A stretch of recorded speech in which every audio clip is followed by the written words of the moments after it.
ನಮಸ್ಕಾರ ವೀಕ್ಷಕರೇ. ಮಾಜಿ ಮುಖ್ಯಮಂತ್ರಿ ಸಿದ್ದರಾಮಯ್ಯನವರು ಮುಖ್ಯಮಂತ್ರಿ ಆಗಿದ್ದಂತಹ ಸಂದರ್ಭದಲ್ಲಿ ಅವರ ರಾಜಕೀಯ ಜೀವನದಲ್ಲಿ ಅತ್ಯಂತ ಸಂಕಷ್ಟದ್ದು ಎನ್ನಲಾದಂತಹ ಒಂದು ಪ್ರಕರಣ ಅವರನ್ನು ತಗಲಾಕೊಂಡಿತ್ತು. ಅದು ಮೈಸೂರು ನಗರಾಭಿವೃದ್ಧಿ ಪ್ರಾಧಿಕಾರ ಅಥವಾ ಮುಡಾದಿಂದ ಸಿದ್ದರಾಮಯ್ಯನವರ ಪತ್ನಿ ಪಾರ್ವತಿಯವರಿಗೆ ಕೊಡಲಾಗಿದ್ದಂತಹ 14 ಸೈಟುಗಳ ಲೆಕ್ಕಾಚಾರ.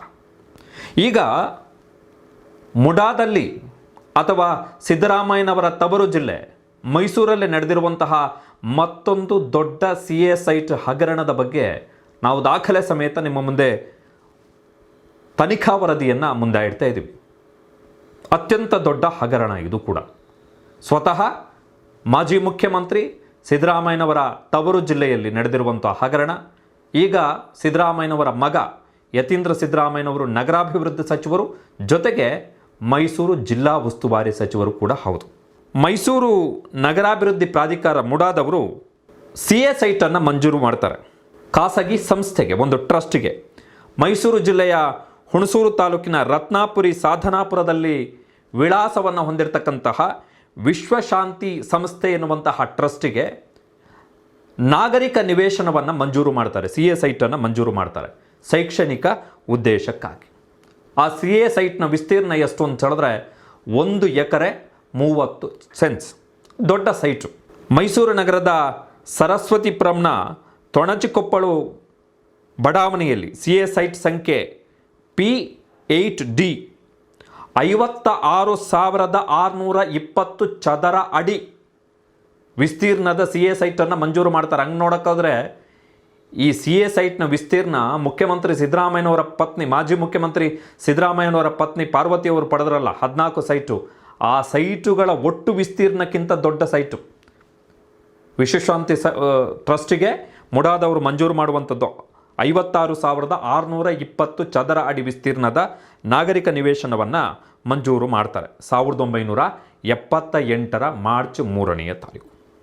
ಸಾಮಾನ್ಯವಾಗಿ CA ಸೈಟ್ ಹಂಚಿಕೆ ಮಾಡುವಂತಹ ಸಂದರ್ಭದಲ್ಲಿ ನಿಬಂಧನೆಗಳನ್ನು, ಷರತ್ತುಗಳನ್ನು ಹಾಕಲಾಗಿರುತ್ತೆ. ಒಂದು, ಇಷ್ಟು ವರ್ಷದ ಅವಧಿಗೆ ನಾವು CA ಸೈಟನ್ನು ನಿಮಗೆ ಮಂಜೂರು ಕೊಡ್ತಾ ಇದ್ದೀವಿ ಅಂಥೇಳಿ, ಹಸ್ತಾಂತರ ಮಾಡ್ತಾ ಇದ್ದೀವಿ ಅಂಥೇಳಿ. CA ಸೈಟ್ ಅದು ಸರ್ಕಾರದ ಸೈಟ್, ಅದು ಸರ್ಕಾರದ ಸ್ವತ್ತು. ಸೊ 30 ವರ್ಷಗಳ ಅವಧಿಗೆ ಗುತ್ತಿಗೆಯ ಅಡಿಯಲ್ಲಿ ವಿಶ್ವಶಾಂತಿ ಸಂಸ್ಥೆಗೆ CA ಸೈಟನ್ನು ಮಂಜೂರು ಮಾಡಲಾಗುತ್ತೆ.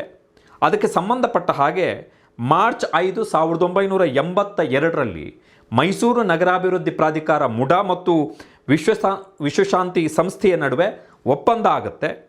ಆ ಒಪ್ಪಂದದ ಬಳಿಕ ಜನವರಿ 23, 1984ರಲ್ಲಿ CA ಸೈಟನ್ನು ವಿಶ್ವಶಾಂತಿ ಸಂಸ್ಥೆಗೆ ಮುಡಾ ಹಸ್ತಾಂತರವನ್ನು ಮಾಡುತ್ತೆ. ಮಂಜೂರು ಮಾಡಿ ಅದಾದ ಬಳಿಕ ಅದಕ್ಕೆ ಬೇಕಾದಂತಹ ನಗದು ಪಾವತಿಯನ್ನು ಮಾಡಬೇಕಾಗತ್ತೆ, ದುಡ್ಡು ಕಟ್ಟಬೇಕಾಗತ್ತೆ. ಆ ದುಡ್ಡು ಕಟ್ಟಿದ ಬಳಿಕ ಒಪ್ಪಂದ ಆದ ಬಳಿಕ ಹಸ್ತಾಂತರ ಮಾಡಿದ್ರು 1984ರಲ್ಲಿ. 56,000 ಚದರ ಅಡಿ ವಿಸ್ತೀರ್ಣದ ಅತ್ಯಂತ ದೊಡ್ಡ ಸೈಟು. ಮೈಸೂರಿನ ಪ್ರೈಮ್ ಲೊಕೇಶನ್ನಲ್ಲಿರ್ತಕ್ಕಂತಹ ಸೈಟು. ಬೆಂಗಳೂರಿನ ಡಾಲರ್ಸ್ ಕಾಲನಿ ಹೇಗೋ ಆ ರೀತಿಯ ಲೊಕೇಶನ್. ಸರಸ್ವತಿಪುರಂ ಕಾಮಾಕ್ಷಿ ಹಾಸ್ಪಿಟಲ್ನ ಎದುರುಗಡೆಯ ಸೈಟು. ಸೊ ಕಂಡೀಷನ್ ಏನು? 30 ವರ್ಷ CA ಸೈಟು ನಿಮ್ಮ ಹಿಡಿತದಲ್ಲಿರುತ್ತೆ, ಅಂದರೆ ನಿಮ್ಮ ಅಧೀನದಲ್ಲಿರುತ್ತೆ. 30 ವರ್ಷ ನೀವು ಅದನ್ನು ಶೈಕ್ಷಣಿಕ ಉದ್ದೇಶಕ್ಕೋಸ್ಕರನೇ ಬಳಸಬೇಕು. ಎರಡನೆಯದ್ದು, CA ಸೈಟನ್ನು ಯಾವುದಾದರೂ ಒಂದು ಟ್ರಸ್ಟಿಗೆ ಮಂಜೂರು ಮಾಡಿದಂತಹ ಸಂದರ್ಭದಲ್ಲಿ ಆ ಟ್ರಸ್ಟು ಆ CA ಸೈಟನ್ನು ಬೇರೆಯವರಿಗೆ ಹಸ್ತಾಂತರ ಮಾಡಲಿಕ್ಕೆ ಅಧಿಕಾರವನ್ನು ಹೊಂದಿಲ್ಲ, ಅವರಿಗೆ ಹಕ್ಕಿಲ್ಲ. ಬಳಕೆಗೋಸ್ಕರ ಮಾತ್ರ CA ಸೈಟನ್ನು ಆ ಸಂಸ್ಥೆ ಕೊಟ್ಟಿದ್ದು, ಶೈಕ್ಷಣಿಕ ಉದ್ದೇಶ, ಶಿಕ್ಷಣ ಅಂದರೆ ಮಕ್ಕಳಿಗೆ ಎಜುಕೇಷನ್ ಕೊಡುವಂತಹ ಉದ್ದೇಶಕ್ಕೋಸ್ಕರ. ಬಟ್ ಏನು ಮಾಡ್ತಾರೆ ವಿಶ್ವಶಾಂತಿ ಟ್ರಸ್ಟ್ನವರು ಅಂತ ಹೇಳಿದ್ರೆ, 56,620 ಚದರ ಅಡಿ ಪಾರ್ವತಿ ಸಿದ್ದರಾಮಯ್ಯನವರು ಪಡೆದಂತಹ ಒಟ್ಟು 14 ಸೈಟುಗಳ ಒಟ್ಟು ವಿಸ್ತೀರ್ಣಕ್ಕಿಂತ ದೊಡ್ಡದಿರುವಂತಹ ಒಂದು ಸೈಟು. ಆ ಸೈಟನ್ನು, ತಮಗೇನು ಸಿಕ್ಕಿತ್ತು ಆ ಸೈಟನ್ನು ಇವರು ಸಿಗ್ಮಾ ಅಂಥೇಳಿ ಒಂದು ಖಾಸಗಿ ಕಂಪನಿಗೆ ಪರಭಾರೆಯನ್ನು ಮಾಡಿದ್ದಾರೆ, ಅವ್ರಿಗೆ ಕೊಟ್ಟಿದ್ದಾರೆ. ಸಿಗ್ಮಾ ಅಂಥೇಳಿ ಅಲ್ಲಿ ಈಗ ಆಸ್ಪತ್ರೆಯನ್ನು ಕಟ್ಟಲಾಗಿದೆ. ಅದು private company, private limited company. ಉದ್ದೇಶ ಏನಿತ್ತು? ವಿಶ್ವಶಾಂತಿ ಸಂಸ್ಥೆಗೆ ಕೊಟ್ಟಿದ್ದು ಶೈಕ್ಷಣಿಕ ಉದ್ದೇಶ. ಆದರೆ ವಿಶ್ವಶಾಂತಿ ಸಂಸ್ಥೆ ತನಗೆ ಯಾವ ಉದ್ದೇಶಕ್ಕೋಸ್ಕರ ಸರ್ಕಾರ ಒಂದು ನಿವೇಶನವನ್ನು, ಅದು ಕೂಡ ದೊಡ್ಡ ನಿವೇಶನವನ್ನು ಪ್ರೈಮ್ ಲೊಕೇಶನ್ನಲ್ಲಿ ಮಂಜೂರು ಮಾಡಿತ್ತೋ, ಆ ನಿವೇಶನವನ್ನು ಸಿಗ್ಮಾ ಆಸ್ಪತ್ರೆ, ಸಿಗ್ಮಾ ಪ್ರೈವೇಟ್ ಲಿಮಿಟೆಡ್ ಕಂಪನಿಗೆ ಹಸ್ತಾಂತರ ಪರಭಾರೆ ಮಾಡಿದ್ದಾರೆ, ಅವ್ರಿಗೆ ಕೊಟ್ಟಿದ್ದಾರೆ, ಅವ್ರಿಗೆ ಗುತ್ತಿಗೆ ಕೊಟ್ಟಿದ್ದಾರೆ. ಇದು ಕಂಪ್ಲೀಟ್ ವಯಲೇಷನ್. ಇದು ಪ್ಯೂರ್ ಹಗರಣ, ಪ್ಯೂರ್ ಹಗರಣ ಇದು. ಸೊ ನಾಗರಿಕ ನಿವೇಶನಗಳನ್ನು ಹಂಚಿಕೆ ಮಾಡುವಂತಹ ಸಂದರ್ಭದಲ್ಲಿ ಸರ್ಕಾರ ಯಾವ ಷರತ್ತುಗಳನ್ನು ಹಾಕಿ ವಿಶ್ವಶಾಂತಿ ಸಂಸ್ಥೆಗೆ ನಿವೇಶನವನ್ನು ಕೊಟ್ಟಿತ್ತೋ ಆ ಎಲ್ಲ ಷರತ್ತುಗಳನ್ನು ಉಲ್ಲಂಘನೆ ಮಾಡಿ ವಿಶ್ವಶಾಂತಿ ಸಂಸ್ಥೆಯವರು ನಿರ್ದಿಷ್ಟ ಉದ್ದೇಶಕ್ಕೆ ಆ ಸೈಟನ್ನು ಬಳಕೆ ಮಾಡದೆ ಯಾವುದೋ ಖಾಸಗಿ ಕಂಪನಿಗೆ, ಯಾವುದೋ ಖಾಸಗಿ ಆಸ್ಪತ್ರೆ ಕಟ್ಟಲಿಕ್ಕೆ ಸರ್ಕಾರದ ಜಾಗವನ್ನು ಕಾನೂನು ಬಾಹಿರವಾಗಿ, ಅಕ್ರಮವಾಗಿ ನಿಯಮಗಳನ್ನು ಉಲ್ಲಂಘಿಸಿ ಈಗ ಸಿಗ್ಮಾ ಕಂಪನಿಗೆ ಕೊಟ್ಟಿದ್ದಾರೆ. ಅಲ್ಲಿ ಈಗ ದೊಡ್ಡದಾಗಿ ಒಂದು ಆಸ್ಪತ್ರೆಯನ್ನು ಕಟ್ಟಿದ್ದಾರೆ. ಮೈಸೂರಿನ ಜನತೆಗೆ ಗೊತ್ತಿರುತ್ತೆ, ಕಾಮಾಕ್ಷಿ ಹಾಸ್ಪಿಟಲ್ನ ಎದುರುಗಡೆ ಡೆಡ್ ಅಪೋಸಿಟ್ ದೊಡ್ಡ ಬಿಲ್ಡಿಂಗ್ ಇದೆ, ದೊಡ್ಡ ಆಸ್ಪತ್ರೆ, ಸಿಗ್ಮಾ ಆಸ್ಪತ್ರೆ, ಮೈಸೂರಿನ ಅತ್ಯಂತ ಜನಪ್ರಿಯ ಆಸ್ಪತ್ರೆಗಳಲ್ಲಿ ಒಂದು. ಆ ಜಾಗ ಸರ್ಕಾರದ್ದು, ಸರ್ಕಾರ ವಿಶ್ವಶಾಂತಿ ಟ್ರಸ್ಟ್ಗೆ ಕೊಟ್ಟಿದ್ದು.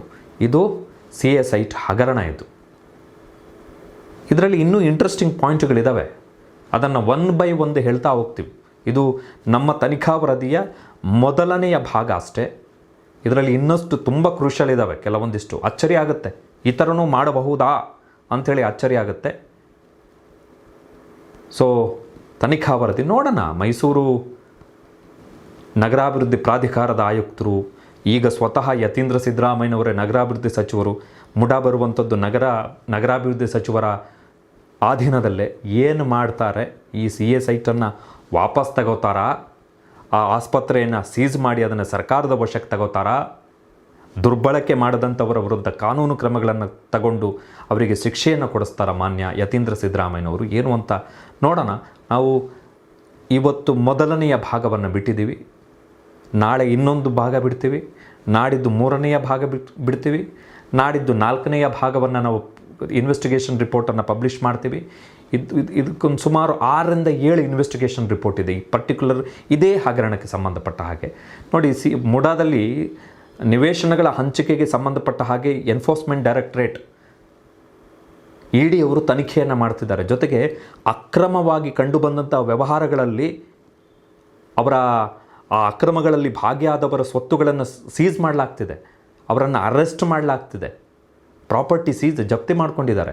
ಸೊ ಇದು ಕೂಡ ಅಂಥದ್ದೇ ಹಗರಣ, ಇದು PMLA ಥರದ್ದೇ ಹಗರಣ. ಇದು ನೋಡೋಣ ಏನಾಗುತ್ತೆ, ಕಾನೂನು ಕ್ರಮಗಳನ್ನು ಏನು ಕೈಗೊಳ್ತಾರೆ ಅಂಥೇಳಿ. ಇದು ನಮ್ಮ ತನಿಖಾ ವರದಿಯ ಮೊದಲನೆಯ ಭಾಗ, ವಿಶ್ವಶಾಂತಿ ಟ್ರಸ್ಟ್ ಮತ್ತು ಸಿಗ್ಮಾ ಹಾಸ್ಪಿಟಲ್ ನಡುವಿನ CA ಸೈಟ್ ಹಗರಣದ ಮೊದಲನೆಯ ಭಾಗ, ತನಿಖಾ ವರದಿಯ ಮೊದಲನೆಯ ಭಾಗ.